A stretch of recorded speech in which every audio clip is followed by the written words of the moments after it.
सलाम, नमस्ते, सत श्री अकाल। मैं हूं रजा और आप देख रहे हैं रजा ग्राफी की इंटरनेशनल प्राइम टाइम रिपोर्ट।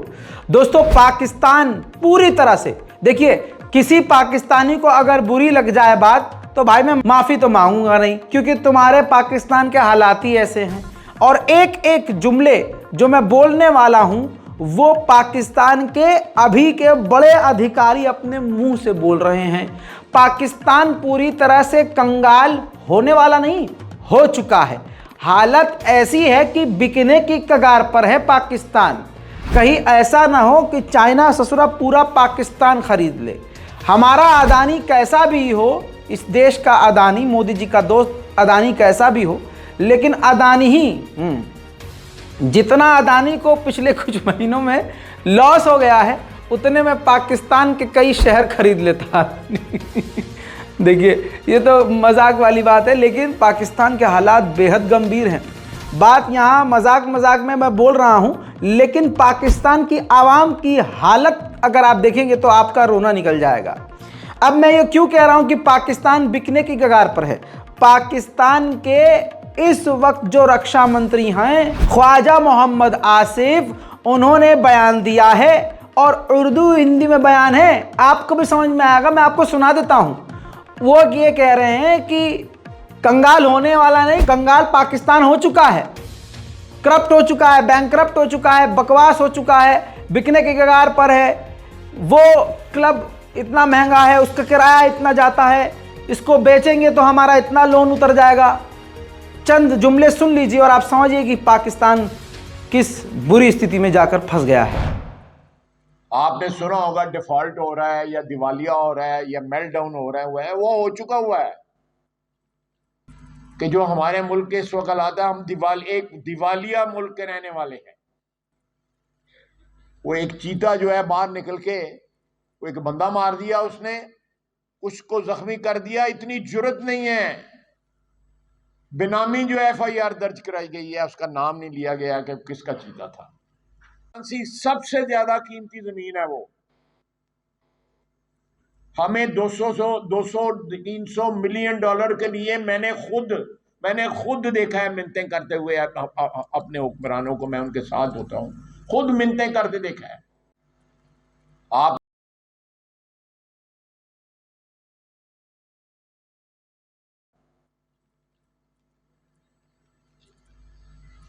जिस तरह का आप सुन लिया, ये कोई ऐरा गैरा नेता बोलता तो पाकिस्तानी भले ही कुछ भी कहते हैं मुझे कि ये तो झूठ बोल रहा है, ये तो मोदी जी ने कह दिया है, ये तो मोदी जी के इशारे पर बोल रहा है, कुछ भी कहते हैं आप। लेकिन यहाँ पाकिस्तान के रक्षा मंत्री अगर ऐसी कोई बात कह रहे हैं, 10 मिनट का बयान है, मैंने सिर्फ 1 मिनट का दिखाया है, तो सोचिए हालात कितने खराब हैं।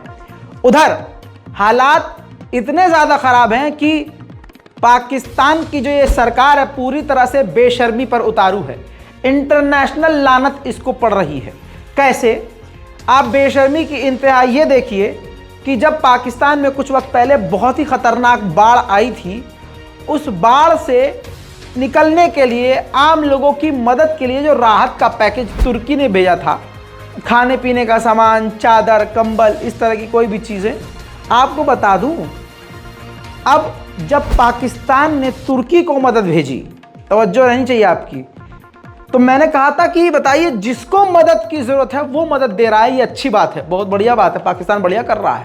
लेकिन खुलासा ये हुआ कि ससुरों ने वही तुर्की का जो माल आया था इनके लिए, गरीबों के लिए पाकिस्तान के, वही उठाकर वापस उनको दे दिया, ऊपर पाकिस्तान का लेवल लगाकर।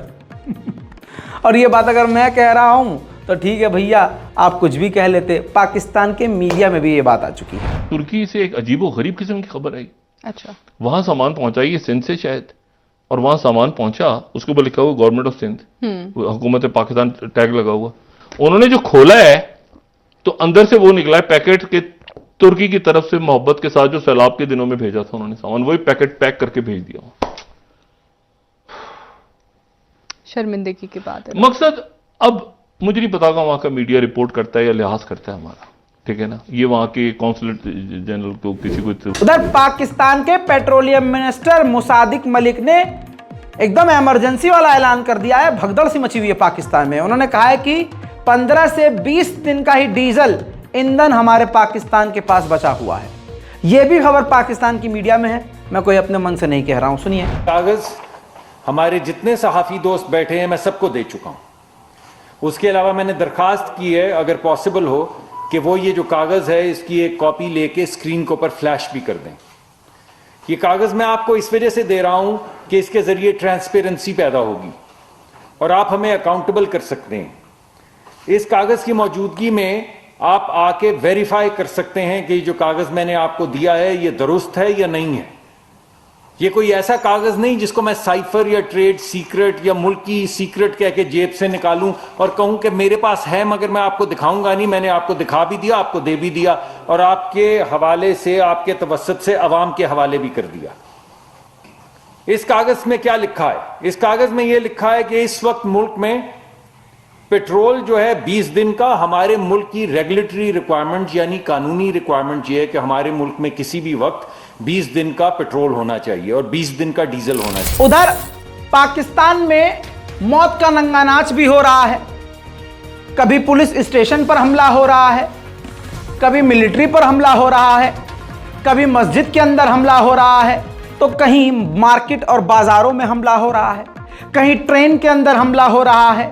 अब खौफनाक तस्वीर ये दिखा रहा हूं, पाकिस्तान की सरकार और पाकिस्तान के खिलाफ वहां की जो टीटीपी है दूसरे लोगों के साथ, मतलब कई सारे लोग हैं, लाखों की तादाद में जो टीटीपी ज्वाइन कर रहे हैं, मुसाफिया कर रहे हैं, हाथ में बाजूका, ऑटोमेटिक गन, मतलब AK-47 लिए हुए ये शांति दूत जो आपको नज़र आ रहे हैं, जी हाँ, जो गोलियों और बम से इस्लाम फैलाने की बात करते हैं।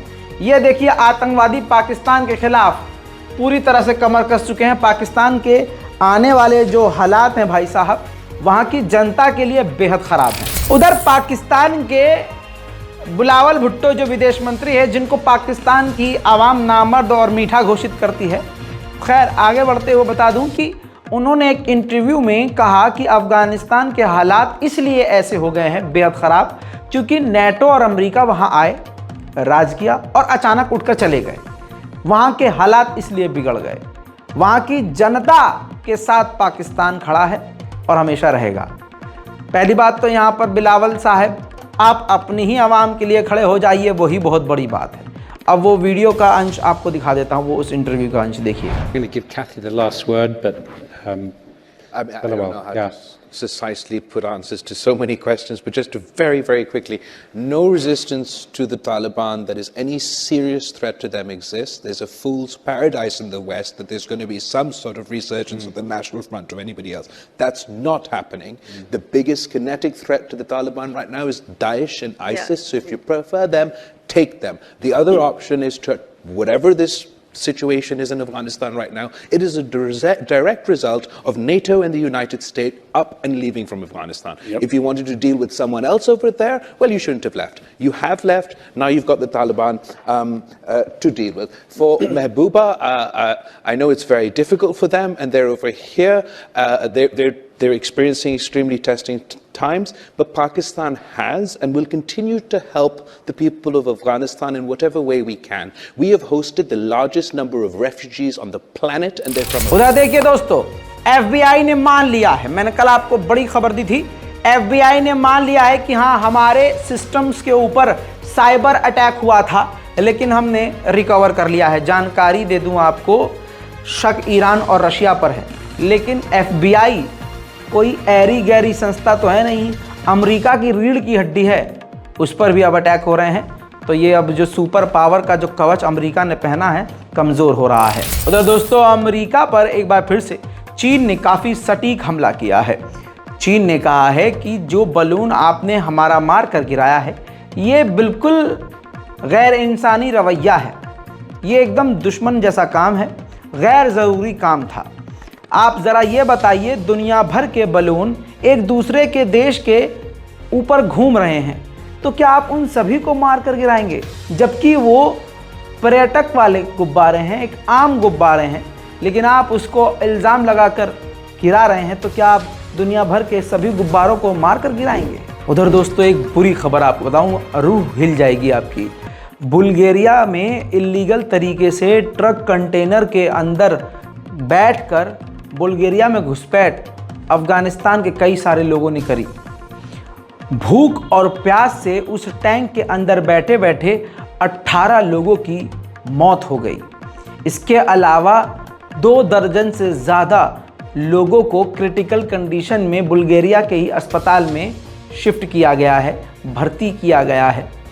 और ये सब जानकारी तब सामने आई जब ऐसे इलीगल ट्रक पर शक करके उसकी तलाशी ली गई।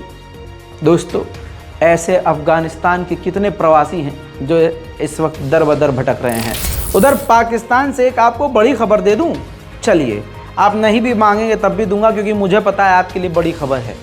इमरान खान की पार्टी पीटीआई से अमेरिका बातचीत कर रहा है। पीटीआई, इमरान खान की सरकार भी अपने रिश्तों को अमेरिका से सुधार रही है। उल्टा अमेरिका ने पीटीआई से जवाब मांगा है, सुझाव मांगा है कि आप कोई आइडिया दीजिए जिससे आपके पाकिस्तान को इन बुरे हालात से हम निकाल सकें। अब यहाँ पर मैं यही कहना चाहूँगा कि पीटीआई को कहना चाहिए, ठीक है भैया, जितनी तुमने मदद यूक्रेन की करी है उतनी मदद पैसे की भाई साहब पाकिस्तान की कर दो, सारा मसला हल। लेकिन अमेरिका ही एक ऐसा देश है जो किसी का सगा नहीं हुआ। उधर मिडिल ईस्ट रिपोर्ट में मैंने आपको एक कल बड़ी खबर बताई थी जिसमें मैंने आपको बताया था कि अमेरिका और साउथ कोरिया ज़बरदस्त ड्रिल करने का ऐलान कर चुके। उधर नॉर्थ कोरिया ने धमकी दी थी कि अगर ऐसा किया तो अंजाम भुगतने पड़ेंगे। अभी उस धमकी को दिए हुए 24 घंटे ही हुए थे कि नॉर्थ कोरिया ने साउथ कोरिया के समुद्री इलाके में, मेरी जुमलों पर ध्यान दीजिए, अब तक का सबसे बड़ा, सबसे भारी मिसाइल दाग दिया। नॉर्थ कोरिया के पास मैसिव मिसाइल्स हैं, यानी जिन्नात जैसे खतरनाक दिखने वाले बड़े बड़े मिसाइल। इन सबका बाप दाग दिया है समुद्री इलाके में, जो कि जापान के समुद्री इलाके में जाकर गिरा है। तस्वीर वो ये है।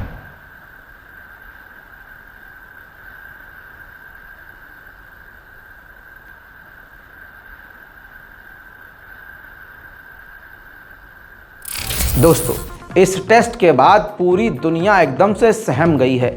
जापान जब नॉर्थ कोरिया को दबाने की कोशिश करते हैं, नॉर्थ कोरिया एक बड़ा कदम लेता है। जब से कोविड-19 आया है उसके बाद पहली बार जो चीन की ऑफिशियल की सबसे बड़ी टीम, अब तक की सबसे बड़ी ऑफिशियल चाइना की टीम ताइवान पहुंची है दौरे के लिए और कई सारे मुद्दों पर बात करने के लिए। ऐसे में जैसे ही ताइवान चाइना की वो डेलीगेशन टीम पहुंची, ताइवान के लोगों ने अब तक का सबसे बड़ा प्रदर्शन, विरोध प्रदर्शन किया और उनको वापस जाने को कहा। चंद तस्वीरें आपके सामने हैं।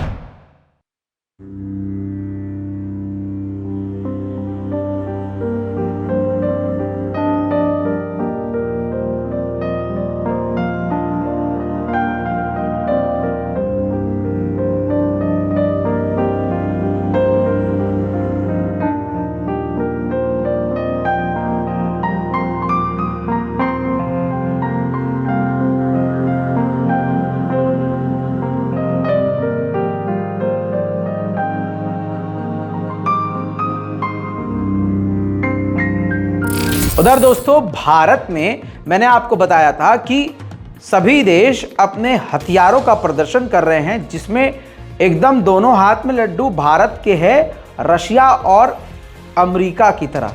जी हां, अब रशिया ने भारत को अपना S-350 जी हां ऑफर कर दिया है। कहा है कि हमारा ये हथियार काफ़ी सस्ता है, आपके अमेरिका के पैट्रियट डिफेंस सिस्टम से सस्ता। और कंपैरिजन भी किया कि पैट्रियट डिफेंस सिस्टम 100 मीटर से ऊपर के ही आने वाले रॉकेट और हथियार को रोक सकता है, और हमारा S-350 10 मीटर ऊंचाई से कोई भी आने वाले रॉकेट और मिसाइल को तुरंत रोककर मारकर गिरा सकता है।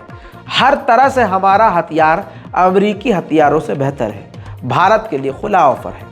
भारत ने अभी तक इस पर कोई प्रतिक्रिया नहीं दी है। उधर अमेरिका की संसद में एक बिल लेकर आए हैं वहां के सेनेटर्स, जिसमें यह कहा गया है कि भारत का जो अरुणाचल प्रदेश है वो किसी और का नहीं है, चाइना का नहीं है, वो भारत का ही हिस्सा है।